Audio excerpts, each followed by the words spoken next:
One take, one shot. This is the Smackdown review from Saudi Arabia. It was at noon today. And if you're in America, though, the United States, that is, then it will be on at 8 p.m. Eastern Standard Time, and you can watch all those glorious commercials and those really long entrances. Holy cow. I'll tell you what. I think they extended SmackDown 3 hours just so Randy Orton can walk to the ring. Just so we can run it back. Just so we can chant for Cody Rhodes. Like, holy cow, I'll tell you what, it used to be all recaps and now it's all entrances. They just, like, they ate a lot of time. Did we really need for Cody Rhodes, Sami Zayn, Jey Uso, and Randy Orton to have another entrance with the Vision and stuff at the beginning and at the end? Boy howdy. And while I love that the undercard of Fraxium and Johnny Gargano actually have a story, even though the story is kind of like, I don't know about the story, but I'm glad they have a story. But, like, we don't need that long of a match between those two. We really don't. I'm telling you, you let those two go for 5 minutes, and that will be better than the 20-minute banger that they are going to put on. Same with Carmelo Hayes and Rey Fenix. They had a great match, but guess what? Carmelo had a great match before last week, and he had a great match the week before, and then it was Ilya Dragunov who had a bunch of great matches, and then it was Sami Zayn who had a bunch of great matches. Like, if we see all these great matches every week, but you know what? I need to put, I promised myself that I needed to start judging SmackDown through a different lens. See, I come from the Golden Age era, the Attitude Era, the Ruthless Aggression era, the other eras, and I've just got to accept that Triple H is boring and safe. Yes, he's going to give me a huge dopamine blast for about a good 30 seconds of, oh my God, Braun Breaker just speared Seth Rollins out of nowhere. Oh my God, John Cena turned heel? He's never done that in 20 years. Brock Lesnar, he's here. Huge dopamine blast. But overall, that 30 seconds does not, it's a trade-off. I get 30 seconds of dopamine or 3 hours of SmackDown, which is boring and dull. And, is it bad? I mean, no. Kind of, sort of, but not really. It's not, like, horrible, but, like, honest to God, don't spend 3 hours watching this. Go catch the highlights. Go to WWE's own YouTube channel and just watch that. I'm not even joking. You can literally condense SmackDown to like 10 minutes, 15 minutes, and that's all you need. Cody Rhodes comes out, and he gets a huge pop, right? He gets a huge cheers. And I will tell you this, the Saudi crowd, they have come a long way. Saudi crowds should be proud of themselves. They're doing great. And it was nice. I did see some women in the crowd too. I appreciate that. It's still mainly men, but I did see some women here and there. So, like, hopefully we can build the women audience in Saudi Arabia as well. But, like, for the most part, they were a great crowd. Now Cody comes out and he says he's gonna be champion. He's gonna win 3 times in a row, or he's done it twice. And then Randy comes out and Randy's like, I've done it twice too. Randy does say respect, and then he does say, but when it's me and you in that Rumble, there will be no respect. And then Jey Uso comes out. I think they're starting to realize that that people are tired of Jey Uso's yeeting all the time, because he just ran out and then he yeets and then he ran it back. So, like, give and take. Jay doesn't say respect, but he says no disrespect, so a lot of respect going on. But then Sammy comes out, and Sammy's like, he's got the crowd. He speaks Arabic, so he's the hometown hero, and he said, he said, you know what, there's 3 stories going on here. I've never beat Drew, I've never been champion, and I've never lost in Saudi Arabia. And they're all like a perfect storm coming tomorrow with Drew McIntyre. So, cool.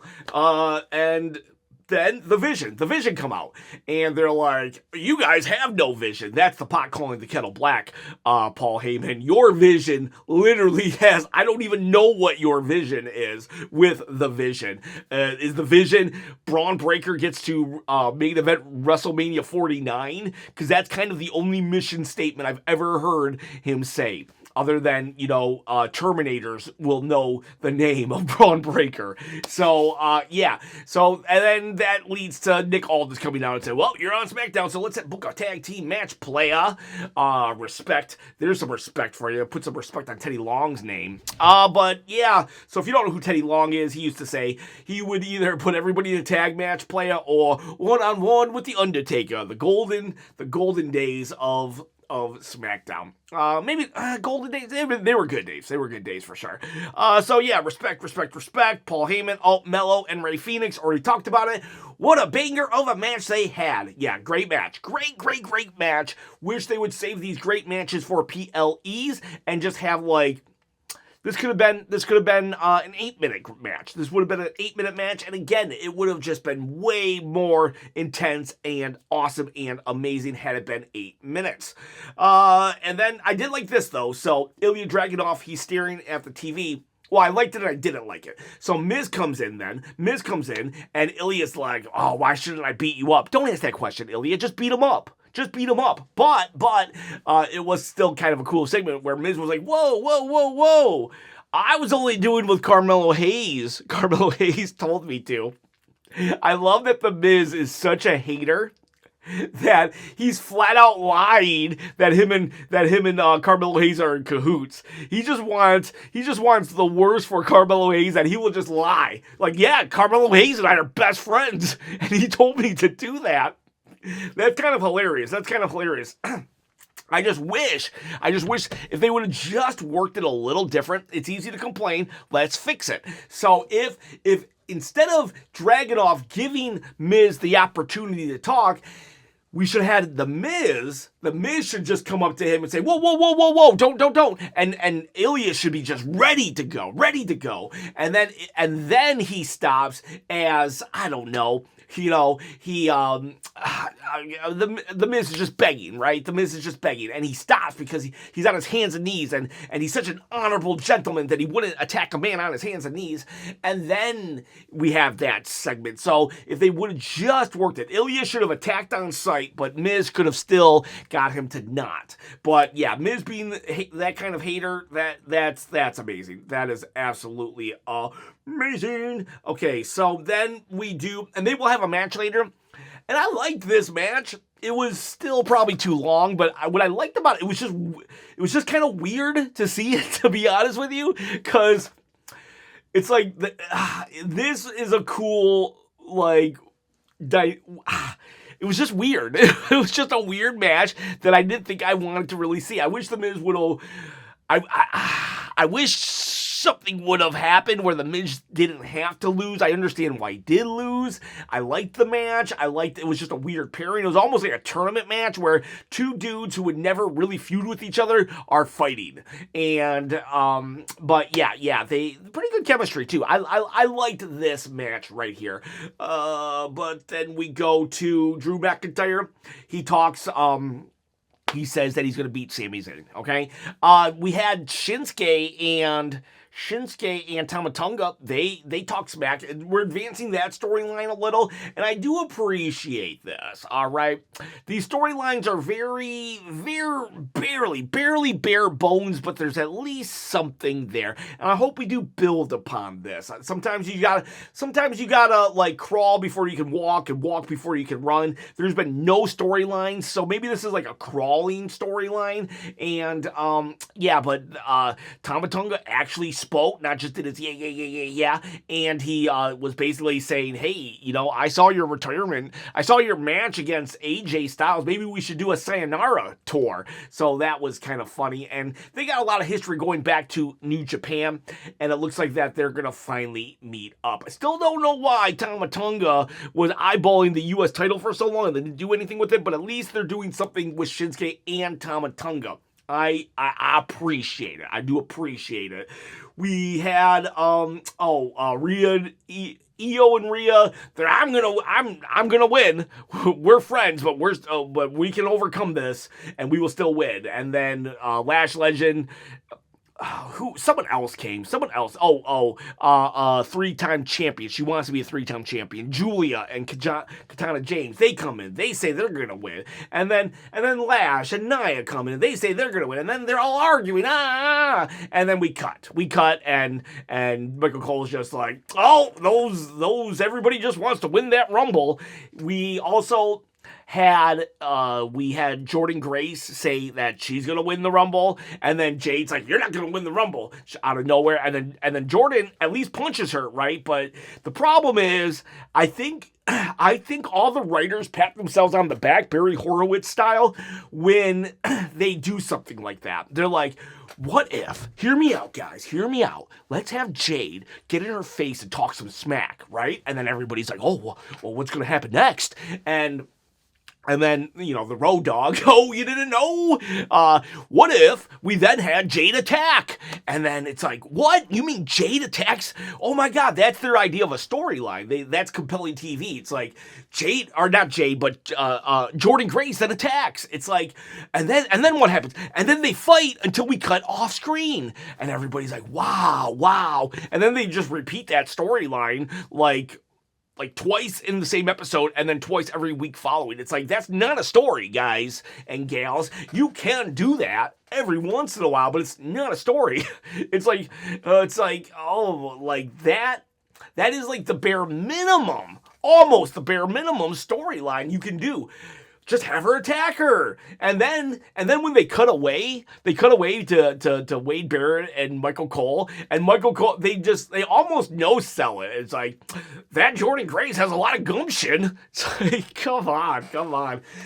We, the Not Best Friends, they were in the ring. And they were like, I kind of did like this interaction. It was very, I don't know, it reminded me of when they were in the beginning, kind of like there's a little bit of a tension between them, and so they're going to break up soon. We'll probably have Alexa Bliss eliminate Charlotte, or maybe Charlotte eliminates... Excuse me. Maybe Charlotte eliminates Alexa. Alexa can get mad at Charlotte, but Charlotte's just like, what? It's every woman for themselves. And but then we have Judgment Day come out, and love them, which they are like, you want to fight now? Psych, bye. Liv Morgan is the perfect level of annoying. She's the perfect level of annoying. But then Nick Aldis comes out and says, let's have a tag team match, playa. And they'll be fighting. Raquel Rodriguez will be on the outside. And just exactly like they did on Raw, Stephanie Vakir will come out, attack Raquel, which will then cost Judgment Day the match. They literally just copy-pasted. Now, I do understand that all the women have to wear different outfits. I'm not a big fan of that. I would rather them wear what they want to wear. But that commentary aside, I think they should... that the wardrobe department needs to do better than just dressing 5 participants in black. Alexa Bliss, Stephanie Vakir, and all 3 members, Roxanne Perez, Raquel Rodriguez, and Liv Morgan, were all in black, and it was confusing at times. And I'll say this, like, Big Mommy Cool, like, already dresses all in red, so why did we just let her come with that outfit? So it was like, okay. So, like, what else happened? The Johnny Gargano thing. Okay, so this was a little like the storytelling. Like, again, this is not UFC. They have writers. We've seen Unreal. If you're going to have writers, they need to write consistently. you have Johnny Gargano. He has a mask, right? He stole the mask from Fraxium. For one, him and his wife, Candice LeRae, are going to come out. And Nick's like, nope, not going to do that. I do like, though, that Nick doesn't interact with just the main event talent. So I did like that. But he's like, nope, you're not going to come out, Candice. They don't like that. I do kind of like them as, like, I do kind of like this pairing. Johnny Gargano and Candice LeRae, I'm starting to kind of like them. And he's like really indignant about this. But then he says, and that mask you stole, it's going to be on the line. If you lose, that mask goes back to them. Okay, so, well, one, if he stole it in the first place, shouldn't it just go back to him? Why do we have to have a match? So then, that being said, so there shouldn't be any stipulation on that. And if that's the case, then why don't we do it to the Wyatts? The Wyatts stole a lantern from, the MFTs stole a lantern from the Wyatts, so why wouldn't Nick Aldis make that a stipulation? It's just consistent storytelling. And while we're on the subject, why do we have the same story playing out in two different feuds on the same show? Anyways, we go to the match. It was a great match. Should have been shorter. I did like the sequence where Johnny Gargano pulls off Fraxium's mask, but the old mask came into play, and so he puts on the old mask. And then he's like, I got my mask back. We should have had Johnny Gargano steal the new mask because the stipulation had been the old mask would be returned and Johnny Gargano got pinned. So literally, once he put on the old mask, 1, 2, 3, he gets the win, but Candice steals, or someone else, or steals the new mask. But then again, then we would have had to let this feud continue. Anyways, that was just something I thought, like, maybe we could have done that. A lot of talking. Talk. We were, what else happened? Sorry. My phone always screws up. We had Mello, Ilya, solo promo. Sikoa talked about how the belts were for his family, not for himself. And then the Wyatts were like, you don't understand, family. We're coming for you. So it's like cool, but we keep doing that. We just keep doing these vignettes of Solo says something, and then we have a counterpoint. And it's not even like Solo's stuff is cool when he's kind of referencing Bray Wyatt, but otherwise it's very, very mundane stuff here. Another promo for Obafemi. Like, dear God, I love Obafemi. I actually got a signed NXT belt of Obafemi. My only signed item. Like, come on, this is ridiculous. It would be different if we did like vignettes of like how Razor Ramon used to do it in different scenarios, different situations, but we're literally seeing just Obafemi beating up people in the ring. There's like there needs to be a story even in the vignettes. But no, we're not. Like, again, this is what Triple H and the Road Dogg do. Let's just have them fight each other, or let's just have a banger match. It's like, let's have a vignette that means something. I wish I could hear Obafemi. Like, let Obafemi talk. It's not like he can't even talk. I think that's it. Other than the main event. The main event happened, and Stephanie attacks Raquel. Yeah, I think that's pretty much it. So we get all the intros, introductions, and the Vision comes out first. And this is what I don't get also. Why would the Vision come out first and then allow each person to come out? Like, first, I think the first person to come out was Sami Zayn. I don't know. Let's pretend it was Jey Uso. Jey Uso comes out first. Why wouldn't they attack? And then Sami Zayn comes out. Why wouldn't they attack? It's 4-on-1, 4-on-2. Randy Orton comes out. Why wouldn't they attack? Cody Rhodes comes out. It's like, why wouldn't the heels attack? Oh, Chop, you're nitpicking. You're right. I am nitpicking consistent storytelling. Like, storytelling. You don't, like, if you're telling a story, the story needs to be consistent and make sense. And when it doesn't, you're like, it's okay to like point it out, and I'm pointing it out. How do you fix that though? Just make the Vision come out last. Have Cody come out, like, right? Cut to a commercial, and then you come back and it's the Vision coming out. There, done. Easy fix. Easy fix. But yeah, they have a match. They have a match, and it's it's your typical affair. It took too long. Took too long, and when it's all said and done, they start doing their moves and whatnot, and Sammy's about to haluva kick or do something to Bronson Reed, and then suddenly Drew McIntyre pulls him out. Drew McIntyre pulls him out. Disqualification. So now we repeat the same exact thing that happened on Monday Night Raw. Same exact finish. We have a DQ victory. Oh, by the way, AJ Styles and Gunther had a back and forth, which was AJ Styles came out and says, "I'm not retiring. The retirement tour starts on Sunday or Saturday." And then Gunther said, "Yeah, you are retiring," as he stood on a desk. And that was the gist of that. I love both guys, but like, nothing. I hope AJ wins. So back to the main event. We then have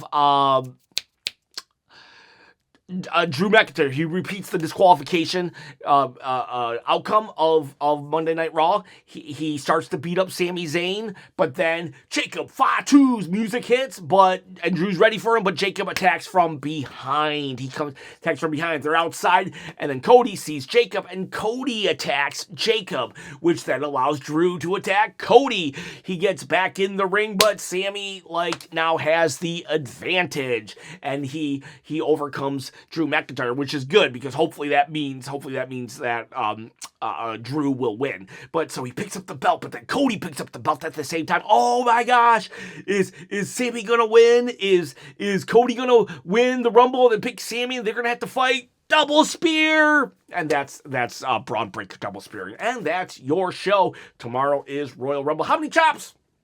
1, 2, 3, 4, 5. I'll give it 6, but honestly, just go watch the highlights. Don't waste 3 hours of your life.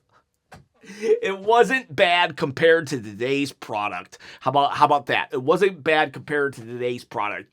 It wouldn't be even bad compared to yesterday's product, but it would be boring compared to it, or very slow pace. All right. I like, it wasn't bad. Maybe it's a 7. Maybe it's a 6 or a 7. I don't know. I'm judging it. I'm trying really hard not to judge it based on the good episodes in the past. I'm trying to judge it on a Triple H scale, which Triple H can only get you so far. But yeah. All right, boys. All right, girls. I'm thinking we're gonna do a live hot take. I think I might do live hot takes tomorrow. Because there's no way I can film it and edit it and all that stuff. Or I might do it on the Patreon channel. I got a Patreon channel. If you really want to support the channel, $5 a month, you can help it out. I got it in the comments section. But yeah, so I don't know. Be aware that I'll do a live hot take somewhere, somehow. Maybe I'll do it tonight. We shall see when Smackdown actually airs on USA Network, 8 p.m. All right, boys. All right, girls. See you for the Rumble. We're now on that road to WrestleMania. Bah!